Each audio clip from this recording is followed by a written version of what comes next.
தமிழகத்தில் தேசிய புலனாய்வு முகமையின் பொய் வழக்கு பதிவுகள், அரபு பாடசாலைகளுக்கு அவப்பெயர் ஏற்படுத்துதல் மற்றும் மனித உரிமை மீறல்களுக்கு கோவை இஸ்லாமிய கூட்டமைப்பின் கண்டனம்.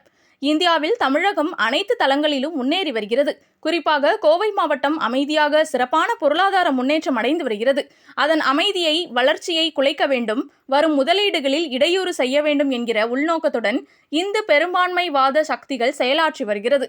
அதன் தொடர்ச்சியாகத்தான் அமைதிக்கு எடுத்துக்காட்டாய் திகழும் கோவை மாவட்டத்தை பயங்கரவாதிகளின் புகலிடம், தீவிரவாதிகளின் கூடாரம் என்கிற பொய் பிரச்சாரம். இப்பொய் பிரச்சாரத்திற்கு மறைமுகமாக உதவிகளை செய்து வருகிறது தேசிய புலனாய்வு முகமை. மத சார்பற்ற கட்சிகளின் ஆட்சி காலத்தில் திறமையாக, நீதியாக, சுதந்திரமாக செயலாற்றி வந்த தேசிய புலனாய்வு முகமை தற்போது பாசிச கொள்கைகளை அமல்படுத்தும் பாஜகவின் அதிகாரிகள் பிரிவு அணியாக செயலாற்றி வருகிறதோ எண்ணம் தோன்றும் அளவுக்கு செயல்படுகிறது. மக்களின் வரி பணத்தில் ஊதியம் பெறும் தேசிய புலனாய்வு முகமை அதிகாரிகள் மக்களின் அமைதிக்காக, நாட்டின் நன்மைக்காக பணியாற்ற வேண்டுமே தவிர பாஜகவின் கொள்கைகளை நடைமுறைப்படுத்த செயலாற்றக்கூடாது. தமிழக அரசும் மதசார்பற்ற கட்சிகளும் நாட்டு நலன் கருதி இப்பிரச்சனையில் மௌனம் கலைக்க வேண்டும் எனவும் கோவை இஸ்லாமிய கூட்டமைப்பு கேட்டுக்கொள்கிறது என்று தெரிவித்தார். நம்ம அமிர்தால ஹோட்டல் மேனேஜ்மெண்ட் படிச்சா 100% ஜாப் கேரண்டி இருக்கு. அமிர்தானாவே அஷ்யூர்ட் ஜாப் தானே. பத்திரிகையாளர் சந்திப்பினுடைய நோக்கம், கடந்த சில நாட்களாக தேசிய புலனாய்வு மையம் என்கக்கூடிய என்ஐஏனுடைய தவறான உள்நோக்கமுள்ள நடவடிக்கைகள் குறித்து வெளிப்படுத்துவதற்காக, மக்களிடம் அடையாளப்படுத்துவதற்காக, அரசுகளுக்கு தெரியப்படுத்துவதற்காக தான் இந்த பத்திரிகையாளர் சந்திப்பை நாங்கள் நடத்தியிருக்கிறோம். தமிழ்நாடு இன்னைக்கு இந்தியாவில் சிறப்பாக பல தளங்களில் முன்னேறி கொண்டிருக்கின்ற ஒரு மாநிலம். குறிப்பாக கோவை மாவட்டம் ஏற்கனவே தொழில் வளர்ச்சியடைந்த மாவட்டம். இன்னும் ஐடி பார்க்கில் நிறைய முதலீடுகள் வருகின்றது. அதுபோக இராணுவ தளவாட உற்பத்தி தொழிற்சாலைகள் எல்லாம் கோவை மாவட்டத்திற்கு வர இருக்கின்றது என்கிற செய்திகள் எல்லாம் நம்ம பார்க்கிறோம். அதை தடுக்கப்பட வேண்டும், நல்லாட்சி நடத்தி கொண்டிருக்கின்ற தமிழகத்திற்கு அவப்பெயர் ஏற்படுத்த வேண்டும் என்கிற நோக்கத்தில் இந்து பெரும்பான்மைவாத சக்திகள் தொடர்ச்சியாக முயற்சி செஞ்சிட்டு இருக்கிறாங்க. அதற்கு ஆதரவாக இந்த தேசிய புலனாய்வு மையம் செயல்படுகின்றது என்கிற சந்தேகம் கோவை மாவட்ட மக்களுக்கு இருக்கின்றது. எதற்காக அதை நாங்க குறிப்பிடுறோம் சொன்னா,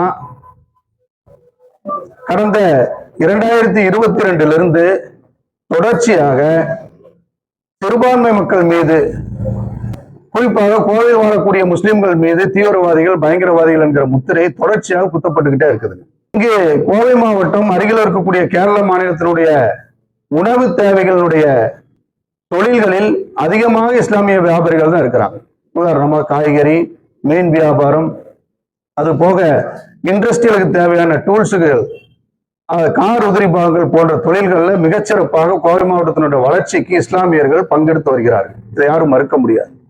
இந்த சூழ்நிலையில கடந்த 4 நாட்களுக்கு முதல்ல இஸ்லாமிய தீவிரவாதிகள் கைது என்கிற செய்தி பரப்பப்படுது. கைது செய்யப்பட்டவர்கள் யாருன்னு பாத்தீங்கன்னா முஸ்லிம்கள். அவர்கள் கடந்த 2.5 ஆண்டுகளாக இந்த என்ஐஏ விசாரணைக்கு தேவையான அனைத்து ஒத்துழைப்பையும் கொடுத்துட்டு இருக்கிறாங்க. பல கட்டங்கள் விசாரணைக்கு பிறகு அவர்கள் மீது எந்த குற்றச்சாட்டும் இல்லைன்னு பல முறை என்ஐஏ அவர்களை திருப்பி விசாரணை முடித்து அனுப்பி இருக்கிறாங்க. இப்ப ஏன் அவர்களை அந்த வழக்குல அவர்களும் தீவிரவாதிகள் தான் அப்படின்னு சொல்லி அந்த வழக்குல ஏன் அவர்களை இணைக்கிறாங்கன்னு சொன்னா, அவர்கள் ஏற்கனவே என்ஐஏவால் குற்றச்சாட்டப்பட்ட சிறைவாசிகளுக்கு எதிரான பொய் சாட்சி சொல்ல வேண்டும் என்று வலியுறுத்தப்பட்டாங்க. அந்த பொய் சாட்சி சொல்லாத காரணத்தினால இன்னைக்கு அவர்களும் இந்த வழக்கில் குற்றம் சாட்டப்பட்டு அவர்களும் குற்றவாளிகளாக சேர்க்கப்பட்டிருக்கிறாங்க.